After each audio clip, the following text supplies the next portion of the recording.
Welcome everyone to the Chicago Football Connection podcast. I'm your host, Steve Letizia. Today we're doing the All-22 breakdown of the Bears' big win on Sunday against the 49ers. I'm alone today. I'm going to be doing a little change up with the schedule. I have Luke O'Grady, who's been awesome, really great guy. You can follow him on Twitter at Luke O'Grady. He's going to be doing a bi-weekly podcast with me, a post-game show, and then a pre-game preview show. We did the post-game show on Sunday. We did that live. We're doing a preview show, recording that tonight, and then I'm going to post it tomorrow. So I'll always make sure to tune in for those. But I'm still going to be doing the All-22 breakdowns just kind of on my own. I think it's just a little bit easier to go through things by myself. So that's what we're doing today, but just a little update on how that's going to work. But make sure to follow Luke on Twitter. He's a great guy, great Bears fan. So today, again, we're looking at the Bears All-22 from the big win on Sunday. I was trying to figure out how I wanted to do this. At first, I wanted to do just a Justin Fields breakdown, but it's really hard to do that with how bad the weather was on Sunday. It's hard to judge him on a lot of his throws, a lot of things. I will be obviously this podcast will have a huge focus on Justin Fields, but it's going to be Justin Fields, the scheme, and other offensive players as well. I'm also going to do a defensive breakdown. It's going to be in one podcast, but I'm going to do offensive breakdown first, defensive breakdown second, and again, I'll be pointing out a few things, highlighting a few players, but it's going to be more as a team rather than individually. So we're going to start just right from the top. Very first play, the first play I'm going to show is actually the very first play of the game, and this is a play that obviously didn't work because the offensive line didn't hold up, but it had some. I liked the play design, and I liked a few things. I didn't like a few things about this. So to start, I don't like the 5-wide look right off the bat. Early in the game, the Bears came out in a lot of shotgun, 5-wide or 11 personnel, which is one tight end, one running back. But this is not really a spread them out team. This is a very and once they got in the second half, they started to get more heavier sets, more 2 tight end sets, more fullback involved, and that's really how this team is going to have to function going forward. They're not a spread them out 5-wide and take advantage of mismatches here, because besides Darnell Mooney, they don't really have a lot of mismatch guys. So what I like to see more, misdirection, more disguising of coverages, disguising of route combos, stuff like that. So just to start, I don't like the 5-wide look, especially first play of the game. But I actually really do like the route combinations here that Getsy drew up. So let's get into that. So I believe this is Equinix St. Brown at the bottom of the screen here. He's going to be running a deep post. You have Dante Pettis in the slot here. He's going to be running kind of a deep over route. And then you have Darnell Mooney in between them. And what he's going to do is he's going to push inside, come upfield, and then go into kind of just an out route. But I like those and then you have Komet chipping and Montgomery chipping, and then both those guys are going to be just checkdowns. One thing I'll note is I do like the checkdowns as well. A lot of times we saw last year where the Bears just didn't have a checkdown in place. So I like the fact that most of the plays that Luke Getsy drew up had that kind of emergency exit strategy for Justin Fields to check down if need be, and that's exactly where this play goes, but we'll get to that in a second. I want to focus more on these 3 guys here, these route combinations. So let me clear this and draw it again just to get rid of all the junk. He's running that. All right. So obviously my drawing's not great, but what I like about this play is it really leverages all these 3 cornerbacks, or the safety, let me do this in a different color, these 3 guys here. And you can see the confusion it caused. I also like the way that Equinix St. Brown runs his route, because you'll see when he gets to the stem here, he kind of chips this corner who's running with him, which leaves Darnell Mooney open on this out route. So let's play it, and so you can kind of see. So watch Equinix St. Brown, the way he runs his route. You can see there, he kind of chips that guy, and it leaves Darnell Mooney open. Let's see if we can do it right there. Is when he kind of gets his hand on him, just subtly, just enough to make sure that Darnell Mooney is open the flat. Now, you can see there's Justin Fields defensive lineman right in his face. There's no way he had enough time for this play to work, but it would have worked, and Darnell Mooney was open if the offensive line gave him enough time to complete it. Now, when I say Darnell Mooney was open, that's going to be a common theme throughout today. He was open a lot, so if you do have Darnell Mooney in fantasy, don't panic just yet. I know he only had 1 reception for like 7 yards, but the conditions of the field and the conditions, the weather conditions and everything, prevented him, and also the offensive line play, at least early in the game, prevented him from really making an impact. But don't worry, he was open a lot. He was a focus of the offense. Don't drop Darnell Mooney just yet. In fact, you might want to trade for Darnell Mooney in fantasy if you have the opportunity, if someone's willing to sell low on him, because I think he in the next coming weeks he's really going to pick up his production. So let's just watch that one more time. You can see how the confusion with you can see this guy, this safety here with his back to the play. What this cornerback is going to do is he's supposed to be, going with Equinix St. Brown the whole way, but he switches off, passes Equinix St. Brown, and starts coming back towards this Darnell Mooney out route. But that little chip that Equinix St. Brown gives him just gives Mooney enough space to get open on this play. But then you can see the confusion as well, because while this guy passed off Equinix St. Brown, this guy obviously did not see that. He starts crashing down as well. And it's that confusion that caused, and if maybe they both crashed down a little bit early and Justin Fields had a ton more time, he might have been able to hit Equinix St. Brown on a real deep pass for a touchdown as well. So the confusion on this corner and safety, that's exactly what this play is designed to do. Unfortunately, the offensive line just didn't give them enough time to do that. And if we look at the offensive line, we can see who the culprit was.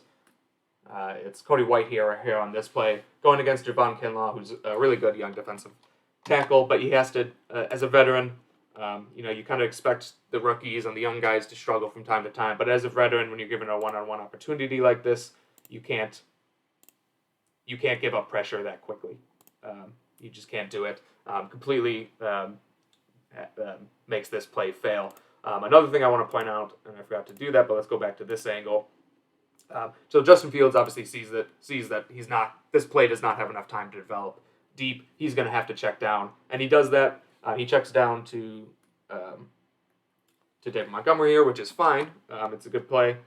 You want to check down here, but what he does is he leaves this ball a little high, and that could have easily been a pick six. If you're going to check down like that, you got to realize that this play is just not happening. It's not going to work when a defensive lineman gets pressure that quickly.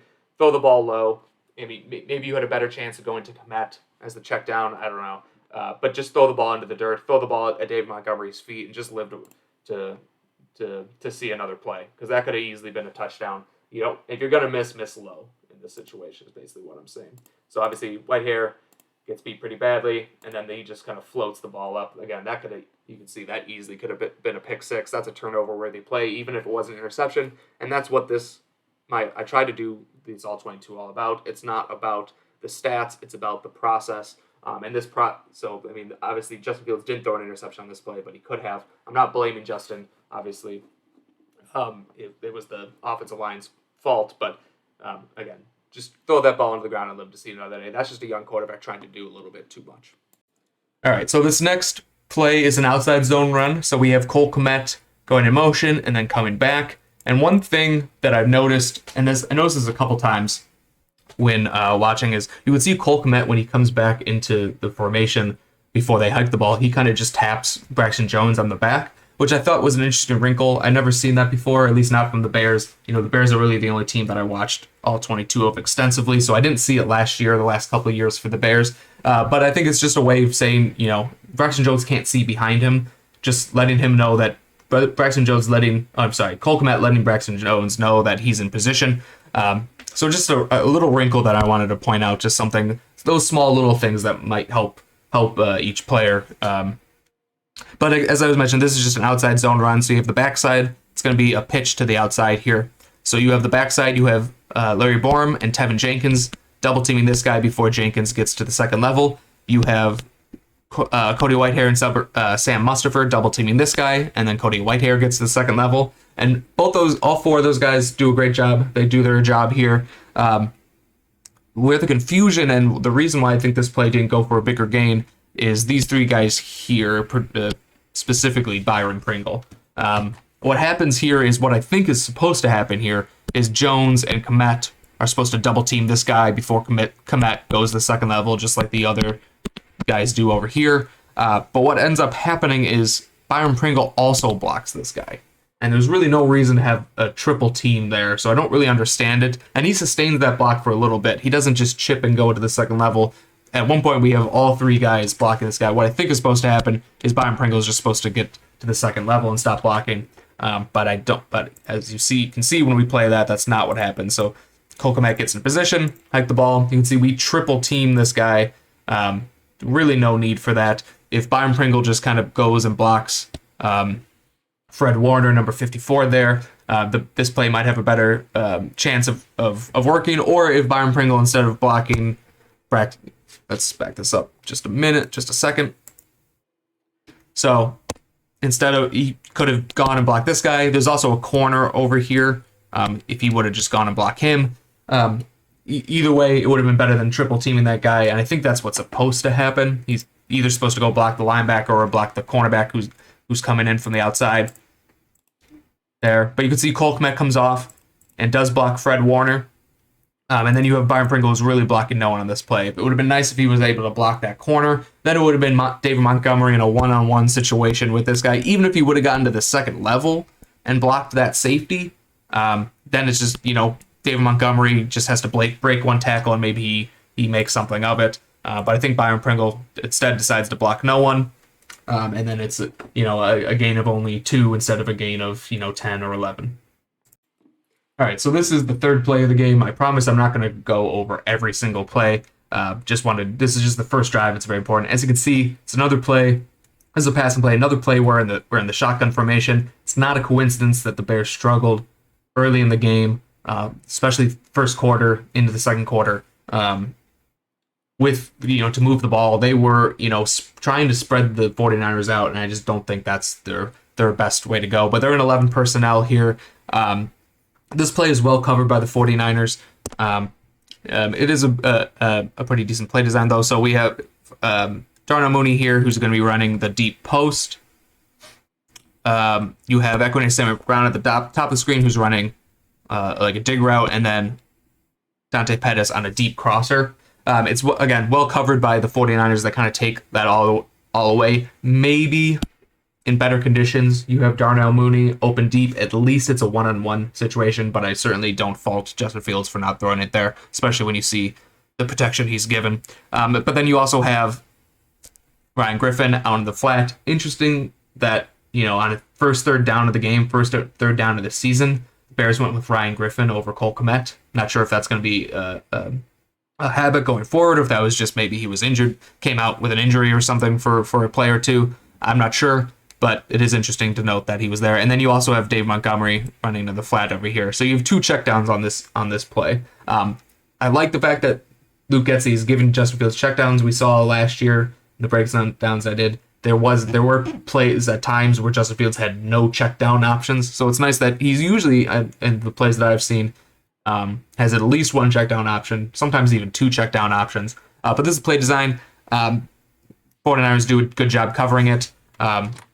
Also, Justin Fields is going to be under pretty heavy pressure here. You have Braxton Jones, who gets beat by his man. You have Tevin Jenkins, who gets beat by his man. And you have Larry Borum, who also gets pushed back into Justin Fields. Obviously, he's going against Nick Bosa, so that's a tough matchup.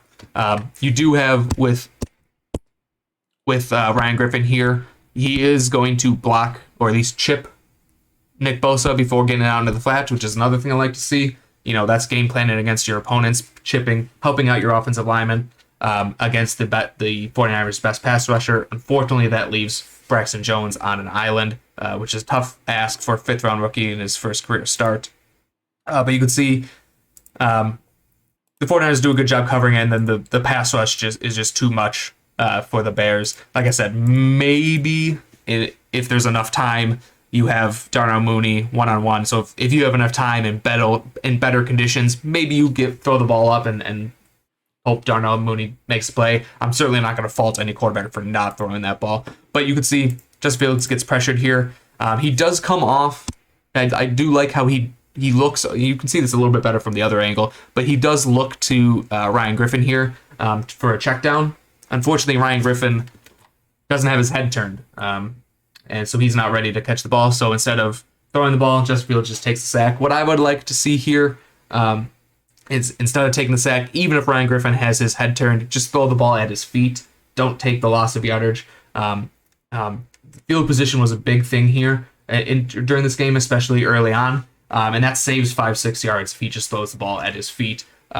Again, I'm not faulting really Justin Fields here. The production broke down pretty much immediately, and he gets 3 guys in his face, so not a huge issue there. You could see from this angle that Fields does eventually, he looks downfield, no one's open.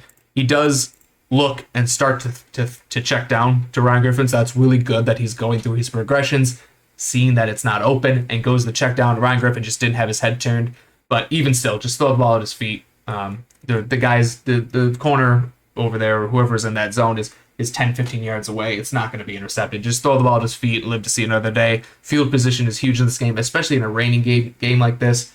We saw it. You saw it. The Bears were backed up in their own end zone a lot, especially early on.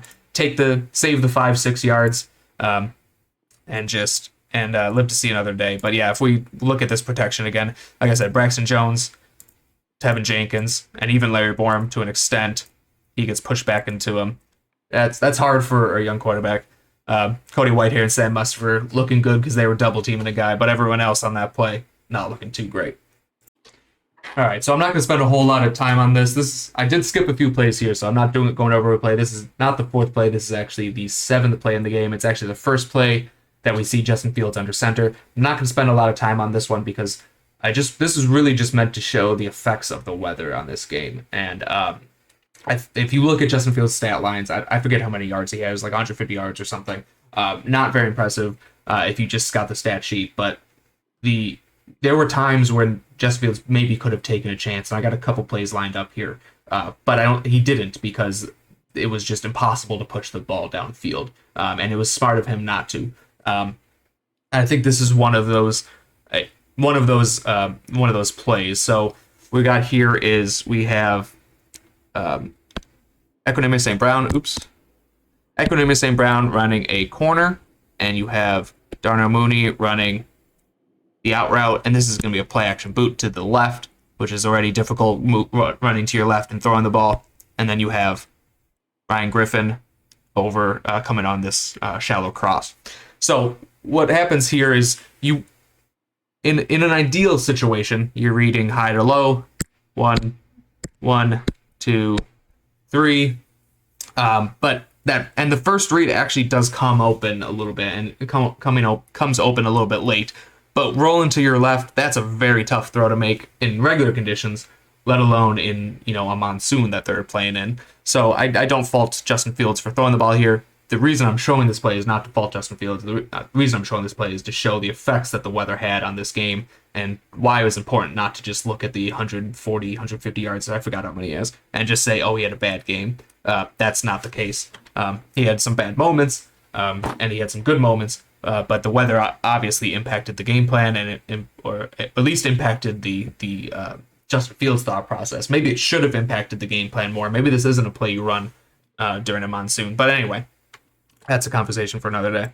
So we play this, you'll see kind of what I'm talking about here. You got the play action boot. Again, kind of what we saw earlier. You have Equinix St. Brown kind of pushing up field, kind of taking that, chipping that safety there. And then you have the corner on the bottom of the screen kind of coming down and taking away Mooney.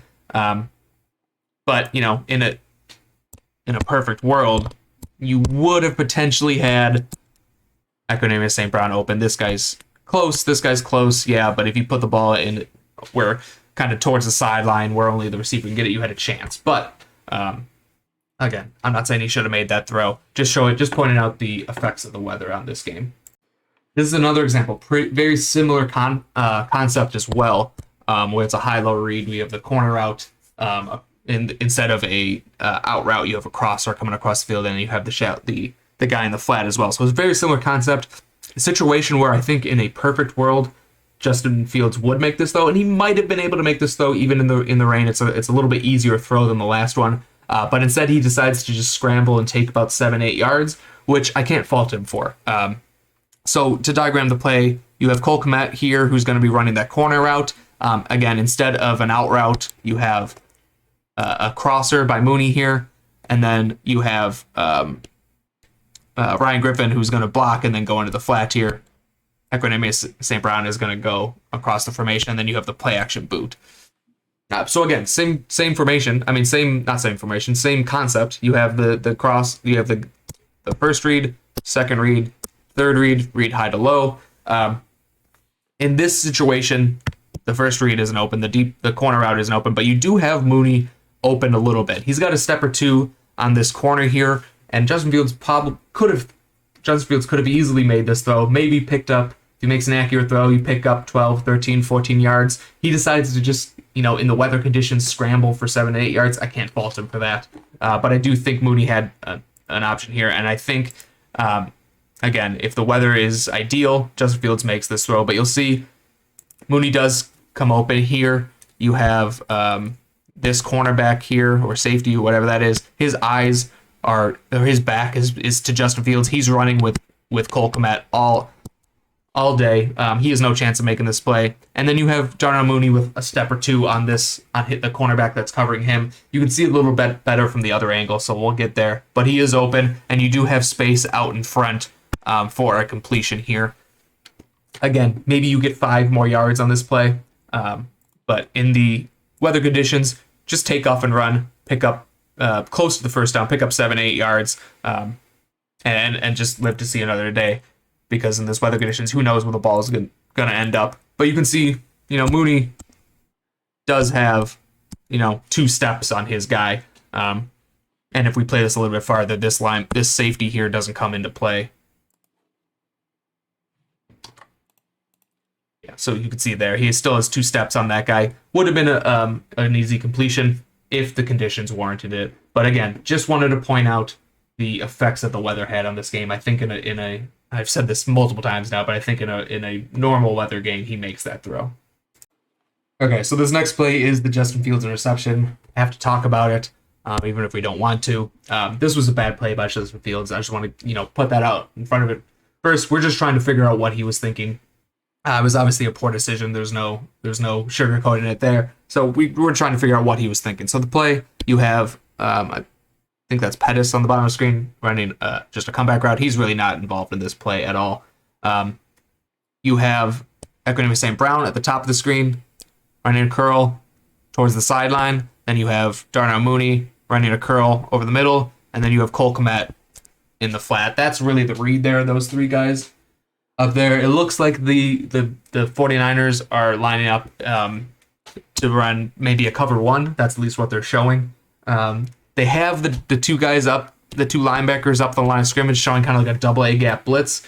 But I don't think that's really a poor bluff, because if they do bring those 2 guys, then you only have 2 guys on the outside to cover 3 guys. So that would have been pretty weird if they did bring that blitz. And if they did bring that blitz, you just hit Cole Kmet on that in the flat there, and he probably picks up a big gain. So I don't think that was ever really a consideration for Justin Fields about those guys on the double A gap blitz coming. Just diagram that again. So 49ers are going to rotate. This safety rotates to the middle of the field, kind of in like a robber situation. And then you have the 2 corners who are just making sure no one gets behind them. These 2 guys, as I mentioned, are going to drop back into zone. Interestingly, and then this guy's going to drop into that zone.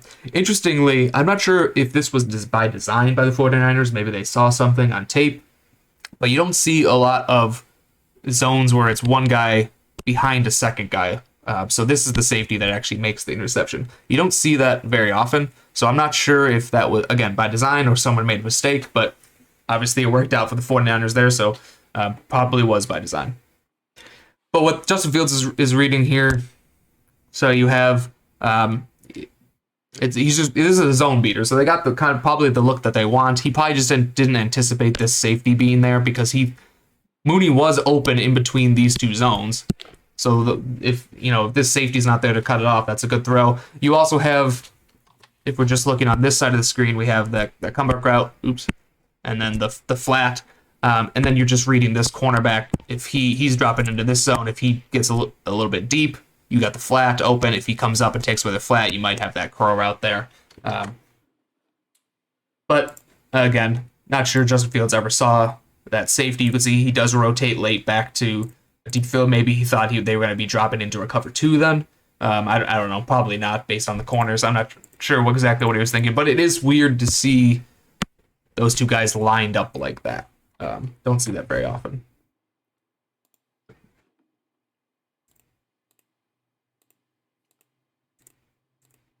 So you can see, guy just makes a good play. Not a whole lot you can do there. Had decent protection, not a lot. Had a pretty good pocket. Probably had Cole Kmet in the flat, but I just don't know I'm not exactly sure what he didn't see there. But there's the interception. That's how the play design was and everything like that. All right, let's get that bad taste of our mouth by looking at a good play. So this is a run play. So it's there's been a lot of talk this offseason, included by me, but by a lot of people, about the Bears' new outside zone scheme. They're going to be primarily zone. If they're not running outside zone, they'll be running inside zone. This is actually neither an outside zone or an inside zone. This is what is called duo, which is similar to almost a gap or power style run. So what's going to happen here is with duo, you have the strong side over here, so you have the two tight ends. You have Khalil Herbert, who's going to attack, whose target is going to be the A gap, so you have the A gap, B gap, C gap. His target's going to be the strong side A gap, and he's going to then bounce that to the outside. In terms of run blocking, it's going to be blocked very similarly to an inside zone. You have Sam Musgrave and Lucas Patrick double teaming this guy. You have Cody Whitehair and Braxton Jones double teaming this guy, and you have a double team here by the tight ends on the defensive end. So it's going to be blocked very similarly to inside zone. Again, he's attacking the play side, the strong side A gap.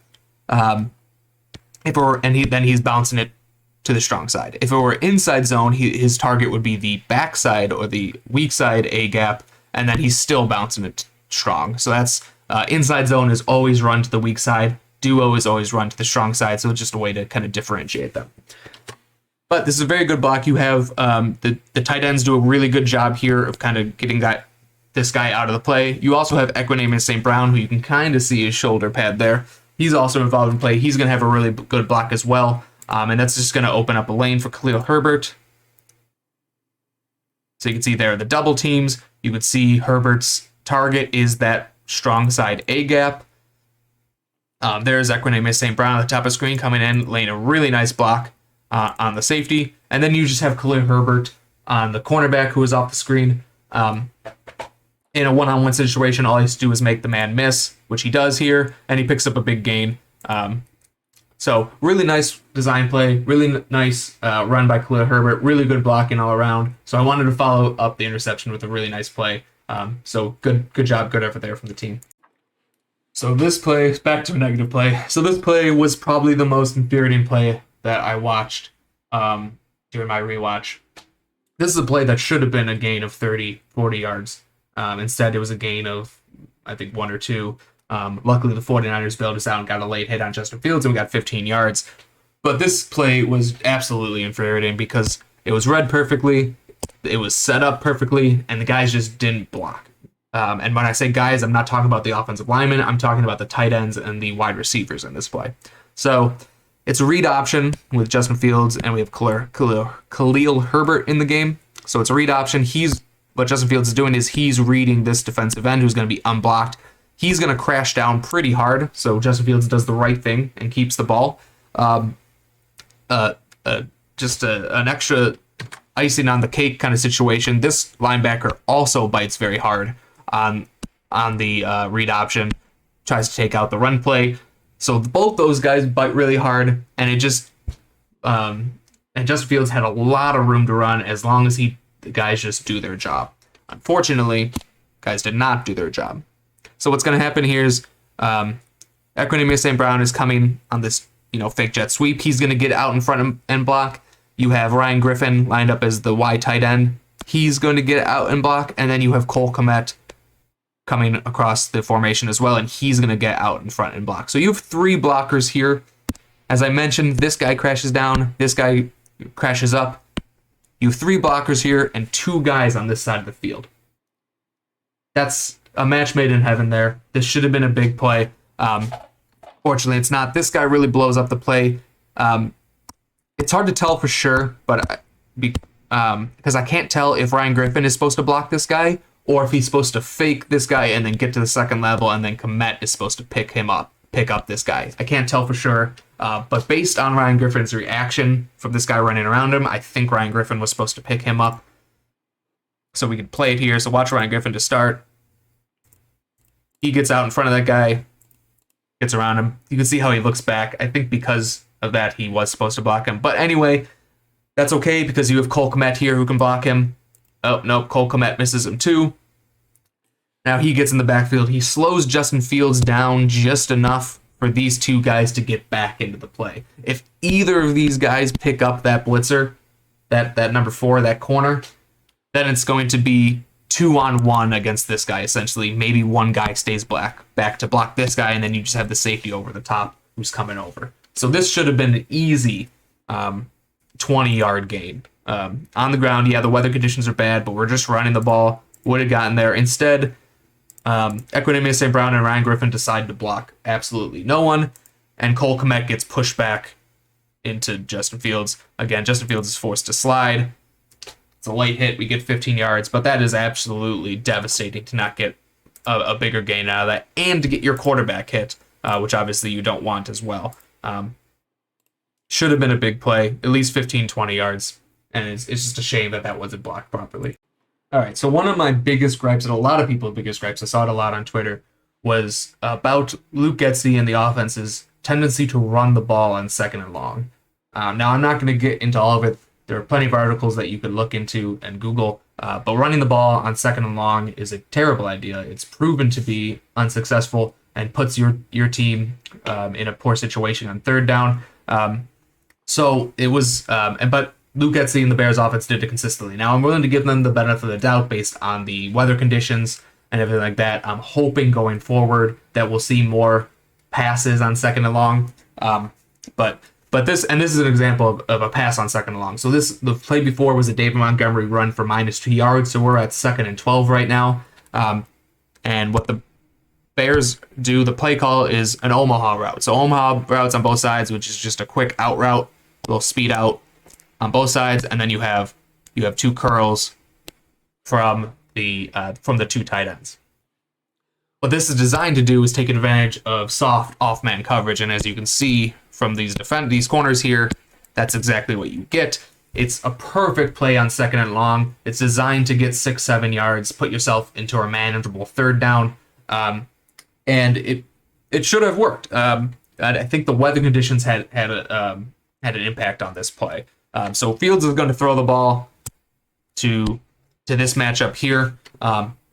So again, so we're just going to focus on that. He's running the Omaha route to the outside. The ball is thrown to the inside when it's supposed to be thrown to the outside. Now, I'm guessing that this is an issue of the weather impacting the play, because Justin Fields is usually not this inaccurate. But you see that. So again, look at the bottom of the screen. You have Equinix St. Brown running an Omaha route. At this point, he's pretty open. You have a 5-yard gap there. This should be an easy completion. But as you can see, the ball is thrown to his to the inside when it should be thrown to the outside. It lets that cornerback get back into the play. I don't know if this was an issue of just poor accuracy from Justin Fields, or if it was an issue of just throwing a wet ball. I'm willing to chalk it up to the wet ball because we've seen Justin Fields be accurate.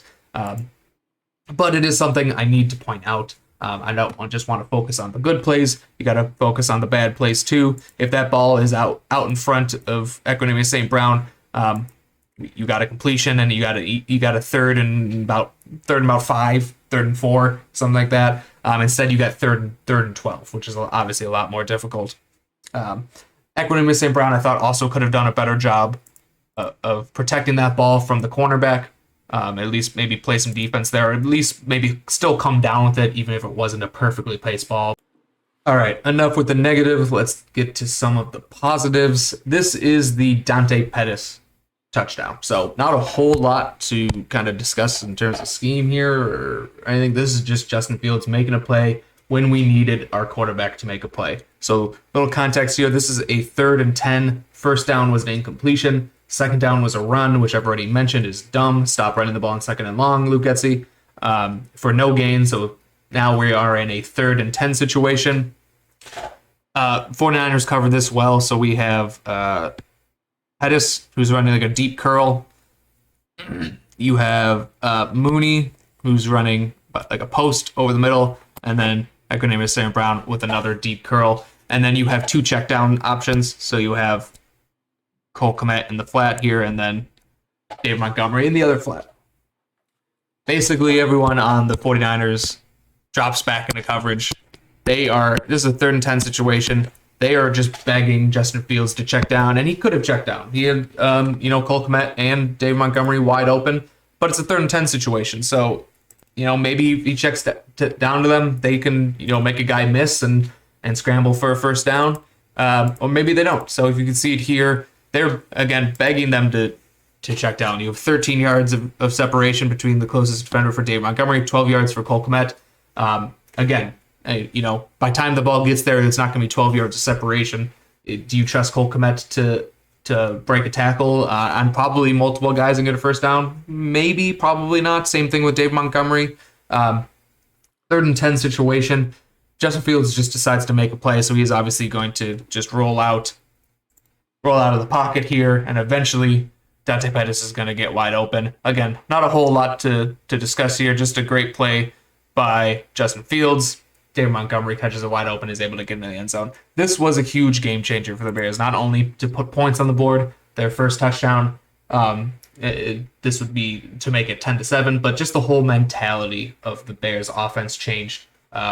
They felt like they could win it at this point. I don't feel like they felt like they could win it before this play.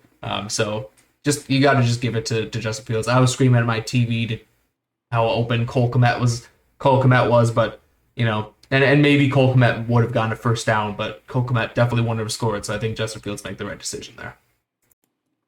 All right, moving on. This is going to be the Equinix St. Brown touchdown. A lot of people have already kind of analyzed this, but I'll give my 2 cents.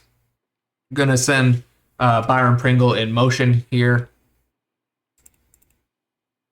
As many have pointed out on Twitter, I think it was Dan Orlovsky, believe it or not, pointed out that Byron Pringle is pointing to that defensive end, kind of signaling a blitz. But this is a good example of why a team does not need to run the ball successfully to set up the play action passing game. At this point, over the course of the game, the Bears averaged 2.7 yards per carry, so they were not running the ball well. But the play action still works because of how they sell it. So it's actually not a hard sell by Justin Fields on this play action, but it is a hard sell by pretty much everyone else. So you have, come on, stop doing that. Okay, so you have Byron Pringle here, who's going to fake like he's blocking this guy. You Equinix St. Brown faking like he's going to block this guy. Obviously, St. Brown's going to go and run his corner out, and then you have Byron Pringle, who's going to run this crosser, who's also pretty much open for a touchdown, most likely a touchdown, at least getting the ball inside the 5. So both of those guys are open, and then you have Brian Griffin, who's coming on a crosser this way. Interestingly, again, I want to point out that a passing play where Cole Kmet's not on the field. Brian Griffin is the wide tight end here.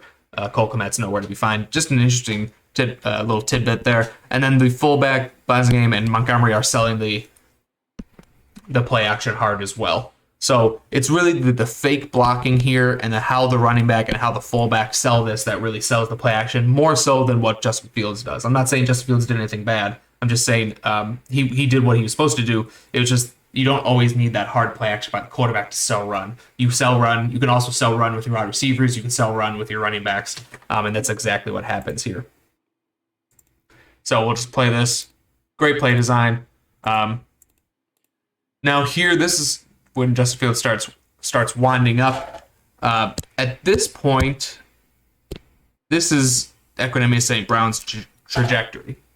So he's running almost to the front pylon over there. You can see where the ball was thrown is much more upfield, kind of this way. And that's exactly, that's a good thing. I'm not saying that was an inaccurate pass or anything, because this safety here, if this ball is thrown, on this trajectory here, this safety is in play. Maybe it's a completion for a touchdown, maybe it's a pass breakup, maybe it's an interception. But by throwing the ball to here, Justin Fields ensures that this ball is going to be in an area where only his wide receiver can get it. But you can see how the trajectory of the route that Equinix St. Brown was running goes from there and changes more upfield. Just a beautiful throw, beautiful placement. Put it only where his wide receiver can get it. That's a top level throw from Justin Fields. Really like seeing that, and also really love seeing the celebration from Lucas Patrick there. I'm going to rewind that because that's my favorite part of this play. I'm going to even use the telestrator. Look at Lucas Patrick here.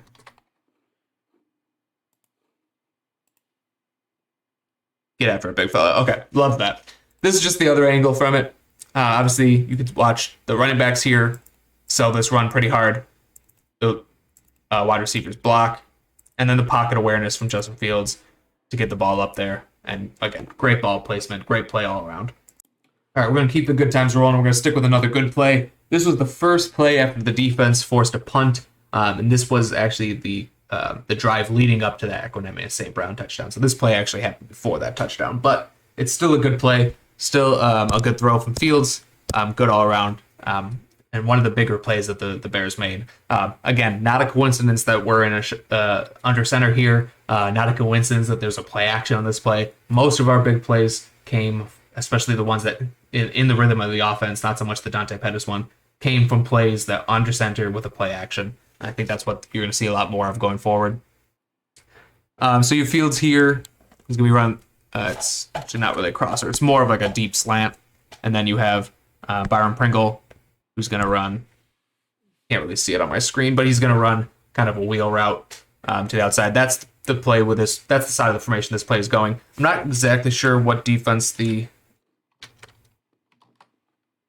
49ers are running. I don't know why I can't clear that. But that's okay. Whatever. Who cares? We're going to play this. You can see yourself. So, again, not exactly sure. I think there might be some confusion here because... There we go. This safety or corner runs with Darnell Mooney, and then you have this safety here who has his back to Byron Pringle, which I don't think he should. But anyway, I'm not exactly sure what defense they're running, but a good throw from Fields. Could have been a little bit more out in front. You had some space there before the safety, especially when the ball was thrown, his back was turned. You had some space there. Again, tough weather conditions, so I'm not going to fault either quarterback for a throw that's maybe a little bit off.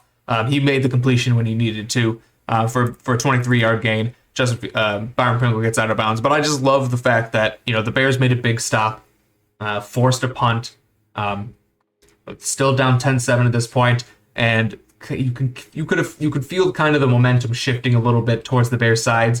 So I love that Luke Getsy on the very first play drew up a play action deep pass to try and get a big chunk gain off that play. This again just changed the momentum in the Bears' favor even more than it was already leaning. Good protection, great block there by Ryan Griffin. Again, Ryan Griffin in the game, not Cole Kmet. Very interesting to see him kind of taking over as that almost the number one tight end role. I'm not sure if Kmet had an injury or not. Again, that throw could have been out maybe a little bit out more in front. But again, not faulting him in these weather conditions. Great throw, great play design. Looking forward to seeing more of that. All right, back to some negatives. This has been obviously very Justin Fields heavy. I didn't want this to be a Justin Fields breakdown, so I wanted to focus on another player. I'm looking at David Montgomery here. Now, the Bears had a lot more success on the ground with Khalil Herbert than they did with David Montgomery. A lot of people on Twitter have pointed out that the Bears seem to block better for Khalil Herbert and David Montgomery. I don't think that's the case. This is just one example of Montgomery not working in the flow of the offense. So this is an outside zone run. So So we can just play it. I've diagrammed what an outside zone run is before. You can see how the run, based on how the offensive line, first step is lateral. You have the double teams, and then working up to the second level, you have Larry Borum there working up to the second level. You have Sam Mustipher working up there to the second level. Everything that we see shows that this is an outside zone run, and in an outside zone run, you want your running back to go to the outside. Now, that's not always what happens. Sometimes there are early cutbacks and up the middle, but I think this play was blocked pretty well for Dave Montgomery to either get to the outside or go to at least the through one of these holes, maybe this hole here. Instead, he cuts all the way back to the backside, which is never going to work in an outside zone. Maybe he could have cut up the middle here. Maybe he could have definitely bounced this to the outside. It was blocked pretty well to get to the outside. At the very least, you had a hole probably opening up here. You definitely had a hole opening up here. But he decides to just bounce it back to the weak side, which is not what I should say, the backside, not the weak side, which is not what you're supposed to do. And then it ends up in a no gain for David Montgomery. So interesting. It's not like David Montgomery hasn't run outside zone. The Bears ran plenty of outside zone the last few years. So interesting that he decided to bounce that to the backside. Montgomery seemed a little bit indecisive to me. He was dancing a lot behind the line of scrimmage, whereas Herbert was more decisive. He would hit the hole and just go. So something to kind of look out for. Hopefully Montgomery gets a little bit better as the season goes on. This is another one. This is a duo run. So we saw the duo from Khalil Herbert earlier. This is the same exact formation, same exact play, both David Montgomery. So duo again, attacking the A gap, bouncing, supposed to be bounced to the strong side. You have the double teams from these guys, pretty much exactly the same play. You even have Equinix St. Brown on the outside blocking.